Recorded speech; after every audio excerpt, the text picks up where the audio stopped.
Back door channel پہ بہت کچھ چل رہا ہے۔ چائنا جو ہے وہ روس کی مکمل طور پہ حمایت کر رہا ہے، اور اگلی بات یہ ہے کہ اسی معاملے میں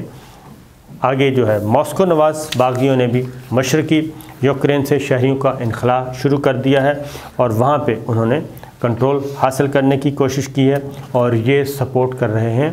روس کے صدر پیوٹن کو، اور ماسکو نواز باغی انہیں اسی لیے کہا جاتا ہے، اور انہیں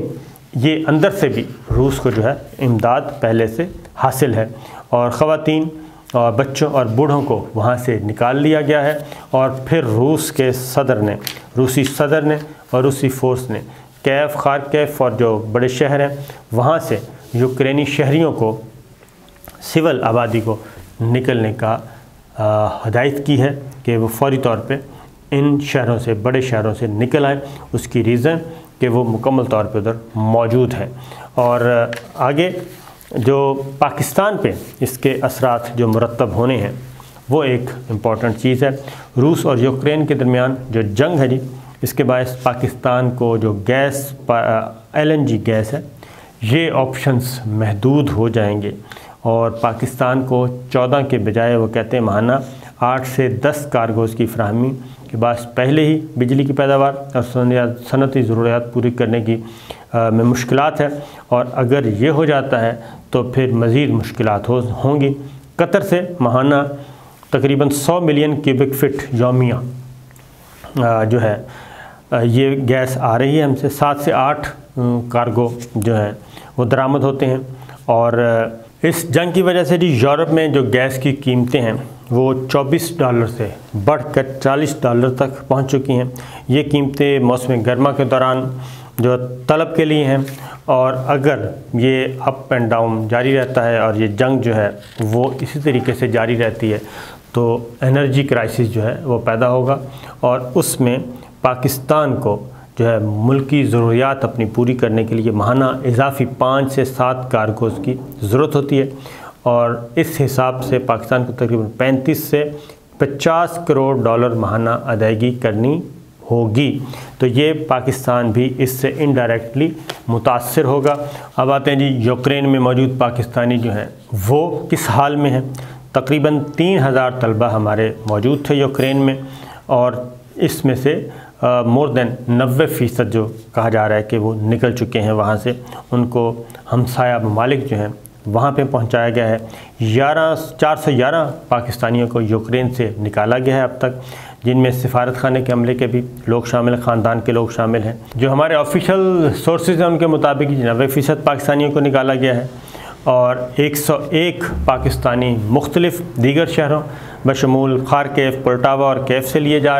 جا رہے تھے جی، ان کو وہاں سے لیا گیا ہے، اور 358 پاکستانیوں کو پولینڈ، 22 کو رومانیہ، 6 کو سلواکیہ، 3 کو ہنگری اور 1 پاکستانی کو مالڈووا میں منتقل کیا گیا ہے، اور 21 پاکستانیوں کو وطن واپس لایا گیا ہے۔ یہ کوششیں جاری ہیں، اور ہم بھی یہی کہیں گے کہ ہمارے پاکستانی بھائی جو یوکرین میں موجود ہیں تو گورنمنٹ آف پاکستان کو چاہیے کہ وہ پریورٹی بیسس پہ، ترجیحی بیسس پہ ان کو ہر صورت میں نکالے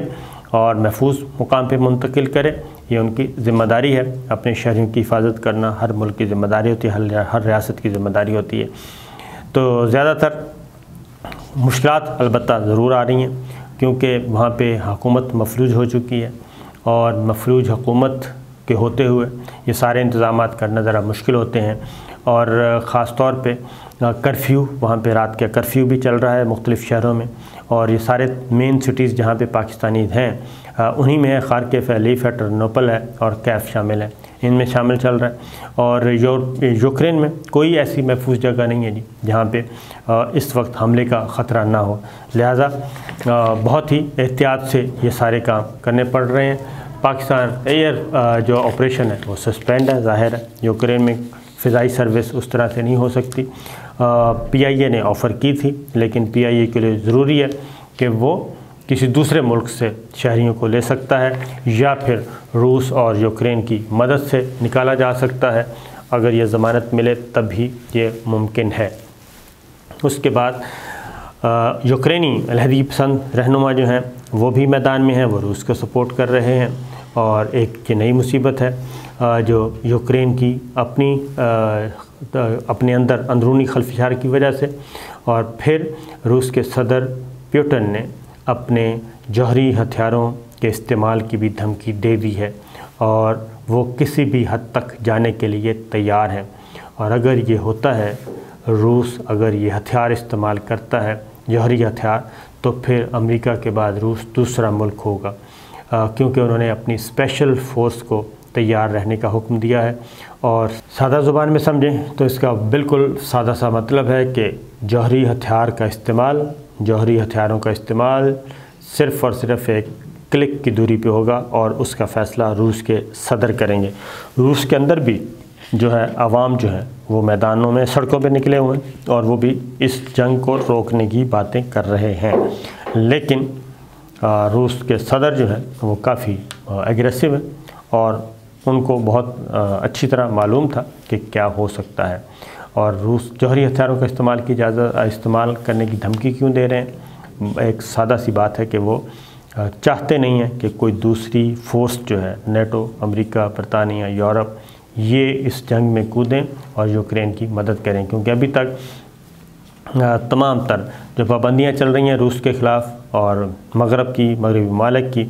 وہ ایسی ہیں جو کہ معاشی طور پہ ان کو مفلوج کرنا ہے، اور معاشی پابندیاں لگائی جا رہی ہیں۔ روسی ایئر لائنز کے لیے اپنی فضائی حدود بند کرنے کا اعلان کر دیا ہے یورپی یونین نے،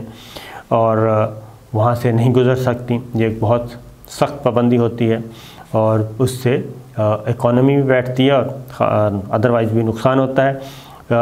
روس یورپ میں وہ کہتے ہیں کہ جھوٹا پروپیگنڈا نہیں کر سکے گا، آگے پھر ان پہ نشریاتی اداروں پہ پابندیاں لگائی جا رہی ہیں، ان کی نشریات ادھر بند کی جا رہی ہیں۔ یورپی یونین کی سربراہ نے فضائی حدود پابندی کا اعلان کر دیا ہے، اور یورپی یونین کے علاقے میں